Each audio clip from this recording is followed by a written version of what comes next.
Nah, kira-kira kalau kita menggunakan subjek she, he, ataupun it, have-nya kita rubah pakai had atau has nggak ya?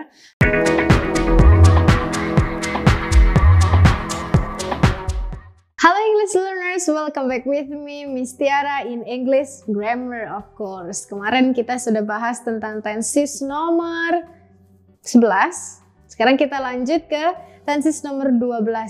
Ada apa ya? Oke, tenses nomor 12 itu masih di future. Akhir dari future itu ada future, perfect, continuous. Namanya future, tapi perfect, tapi continuous. Bikin pusing ya? Oke, so ya, future sudah pasti berarti ada di masa depan.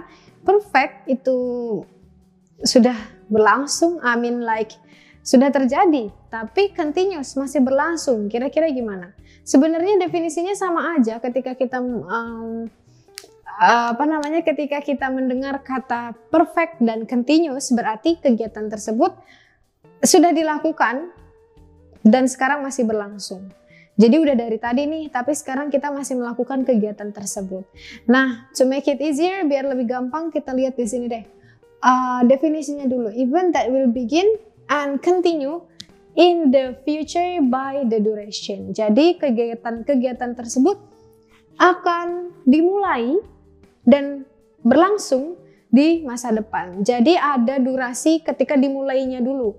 Dimulainya kapan dan sekarang berlangsungnya.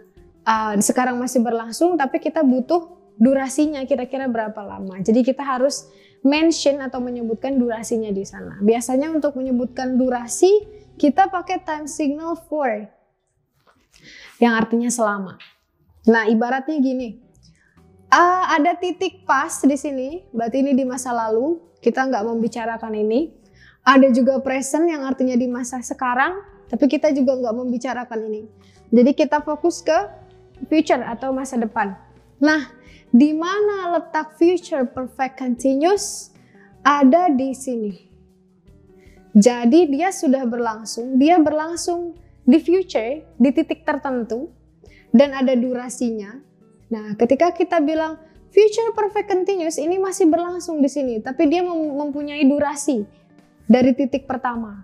Nah, kemungkinan besar akan terjadi lagi, mungkin maksudnya masih terus dilakukan di masa depan yang lain, tapi kita tidak mementingkan setelahnya. Yang kita pentingkan hanya durasi dan titik temunya di future perfect continuous. Jadi harus ada durasinya. Ini semua adanya di future ya. Jadi kita tidak membicarakan tentang masa lalu, in the past, ataupun di present, in masa sekarang. Jadi hanya membicarakan tentang future, tapi ada durasi dan titik temu. Dan jangan lupa juga mulainya dari mana. Jadi ada titik awal dan titik temu di tengah.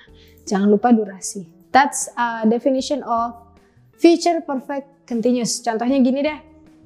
Setiap orang pasti punya daily activity ya, punya kegiatan sehari-hari.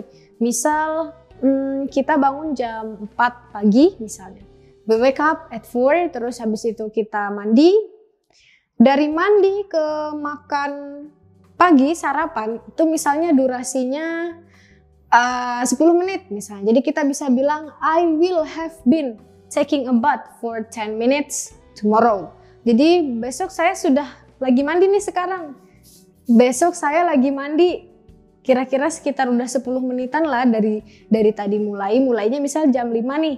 Nah, kita bilang pas sudah jam 5.10, kita bilang saya lagi mandi besok jam segini gitu. I will have been taking a bath for 10 minutes tomorrow misalnya gitu. Jadi saya sudah mandi nih sekitar dari 10 menit yang lalu besok gitu. Jadi dia bisa memperkirakan. Lagi dan lagi dalam future berarti kita hanya memperkirakan, bukan melaksanakan atau melakukan kegiatan tersebut, hanya memperkirakan saja.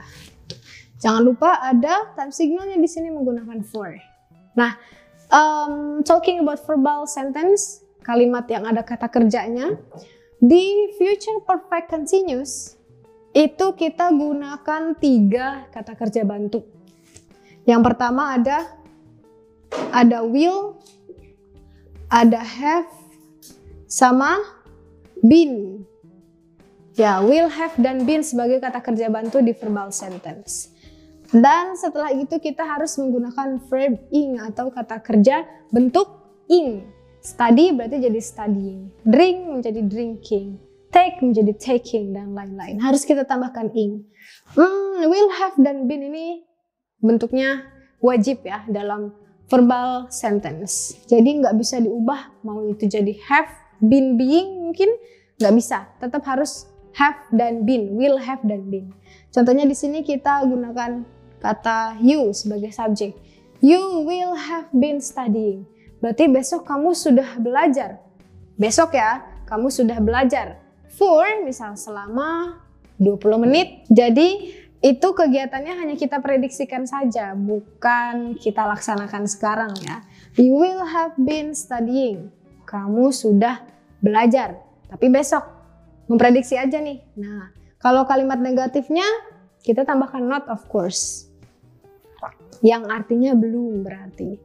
Belum belajar tapi ada durasinya. Belum belajar selama 10 menit nih besok gitu. You will not have been studying for 10 minutes tomorrow misalnya. Berarti dia belum belajar selama 10 menit besok di waktu yang sudah ditentukan gitu. Atau untuk kalimat interrogatifnya ada satu auxiliary yang kita pindah ke depan yaitu will. Will you have been studying? Kira-kira besok kamu udah belajar belum? Selama 10 menit misalnya gitu. Oke, next to nominal sentence. Nah, kalau kita bicara tentang nominal sentence, sudah pasti berhubungannya dengan kata kerja bantu.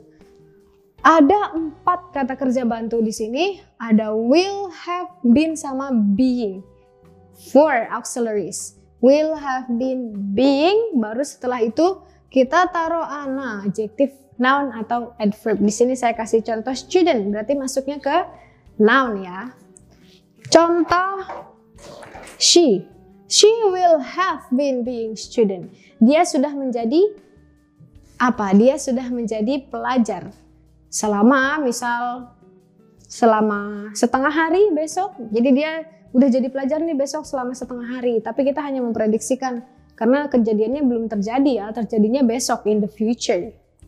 Atau ketika kita pindah ke negatif, kita tambahkan not setelah auxiliary yang pertama, setelah kata kerja bantu yang pertama, yaitu will. So, it's gonna be like, she will not have been being. Dia belum menjadi murid atau pelajar besok.